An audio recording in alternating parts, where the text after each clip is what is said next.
À ce niveau-là, c'est très compliqué à dire. Émilien, 12 coups de midi, répond difficilement à une question de Jean-Luc Reichmann sur son parcours.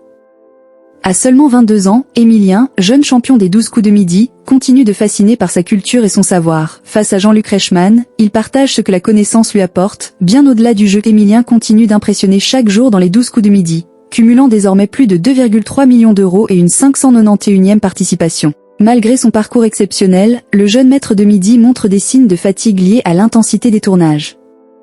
Jean-Luc Reichmann lui évoque un rythme effréné, avec peu de temps pour récupérer.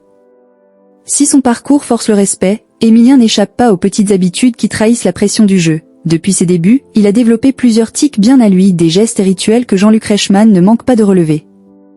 Et pour garder son titre, l'étudiant avoue passer jusqu'à 15 heures par jour à s'entraîner avec des quiz de culture générale. Reste à savoir combien de temps l'étudiant en histoire conservera son titre.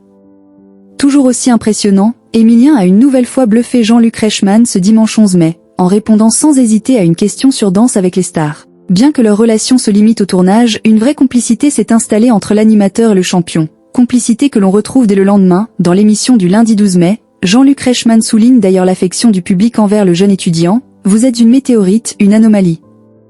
Face à ce compliment inattendu, Émilien reste humble. « Je n'en sais rien. À ce niveau-là, c'est très compliqué à dire. Je n'ai pas les mots. Je fais ce qu'il me plaît, en l'occurrence répondre à des questions et apprendre des choses. » Alors qu'il a découvert sa 21e étoile mystérieuse, il a donc en sa possession une quantité folle de cadeaux. Conscient que c'est démesuré, le compagnon de Jessica met un point d'honneur à faire plaisir à ses proches. Je distribue à droite et à gauche.